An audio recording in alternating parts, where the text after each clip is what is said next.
नमस्कार, मैं हूं विवेका। आप देख रहे हैं खबर बिहार 24। देश के 5 राज्यों में विधानसभा चुनाव कराए जाने की घोषणा होते ही कांग्रेस और भारतीय जनता पार्टी की ताबड़तोड़ रैलियां शुरू हो गई। मैं बताता चलूँ आपको कि भारत के 5 राज्य जिनमें चुनाव होने हैं उसमें तिथि की घोषणा कर दी गई है। छत्तीसगढ़ में 2 चरण में चुनाव कराई जाएगी। मध्य प्रदेश में 17 नवंबर को चुनाव कराए जाने की घोषणा हुई है, जिसमें कुल 230 सीट हैं। मध्य प्रदेश में वर्तमान में भारतीय जनता पार्टी की सरकार है। 17 नवंबर को चुनाव होना यानी मतदान होना है और 230 सीट पर वोटिंग होगी। उधर राजस्थान में जहां कांग्रेस की सरकार है वहां 23 नवंबर को वोटिंग होनी है और 200 सीट पर चुनाव होगा। 200 सीट की संख्या वहां है। और अगर छत्तीसगढ़ की बात करें तो वहाँ 7 और 17 नवंबर को चुनाव कराई जाएगी और 90 सीट है और यहाँ कांग्रेस की सरकार है।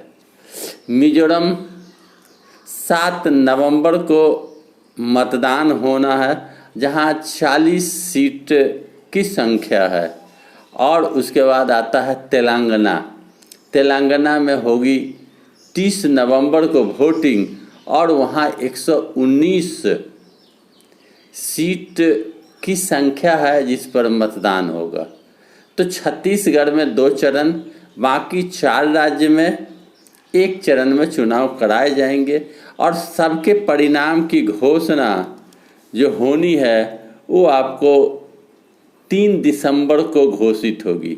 यानी कि मतदान के बाद गिनती 3 नवंबर को होगी और 3 नवंबर को ही पता चलेगा कि 5 राज्य में चुनाव जो हो रही है वहाँ किस पार्टी की क्या स्थिति है और किसकी सरकार बननी है।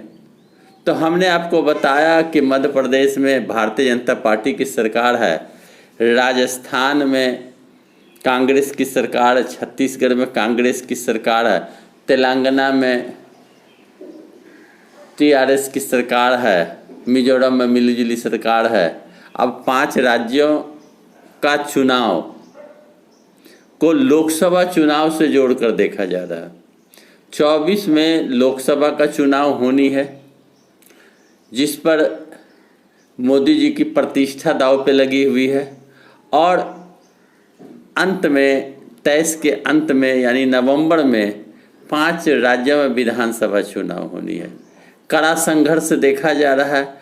कांग्रेस की ओर लोगों की झुकाव बढ़ी है और कांग्रेस कड़ा टक्कर देते हुए नज़र इन दिनों आ रही है। आम लोगों से वार्तालाप होने से आम लोगों का रुझान भी कांग्रेस की तरफ है। चूँकि भारतीय जनता पार्टी के मोदी जी ने कई लुभावने वादे किए और उस वादे पर खड़ा नहीं उतरने के कारण कांग्रेस की प्रतिष्ठा बढ़ती जा रही है और भारतीय जनता पार्टी की साख गिरती जा रही है।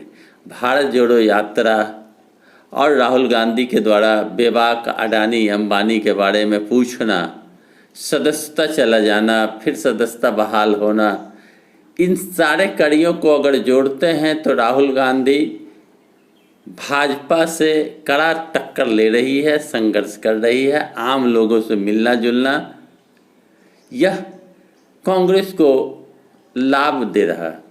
अब मध्य प्रदेश की जहाँ तक बात करी जाए तो मध्य प्रदेश में सरकार बनी थी कांग्रेस की, लेकिन कुछ ही दिनों में सरकार को गिराकर भाजपा ने मध्य प्रदेश में कब्जा कर लिया। राजस्थान, छत्तीसगढ़ की सरकार कांग्रेस की चल रही है, बेहतर सरकार चल रही है। तो इस बार ऐसा देखा जा रहा है कि तेलंगाना जैसे राज्य में भी कांग्रेस अपने पैर को मजबूत करी है और वहाँ के क्षेत्रीय पार्टी से सीधा टक्कर तेलंगाना में कांग्रेस की होने वाली है। मध्य प्रदेश, राजस्थान और छत्तीसगढ़ में भाजपा से सीधी टक्कर होगी और मिजोरम की क्षेत्रीय पार्टी अन्य पार्टियों के बीच में लड़ाई होनी है। तो मिला जुला कर यह आप कह सकते हैं कि 24 के चुनाव का रिजल्ट इस चुनाव पर निर्भर करेगा। क्या मोदी जी की जादू अभी भी बरकरार है या मोदी जी की जादू धूमिल हुई है, यह इस 5 राज्यों के चुनाव से स्पष्ट होगा। आगे जो भी खबर होगी, जो भी सर्वे निकल कर आएगा, मैं आपको अवगत कराऊंगा। वीडियो को लाइक करें, चैनल सब्सक्राइब करें और दोस्तों यारों मित्रों में शेयर करें। और किसी भी तरह की शंका या किसी भी तरह की बात रखनी है तो कमेंट बॉक्स में आप अवश्य जाकर रख सकते हैं। धन्यवाद।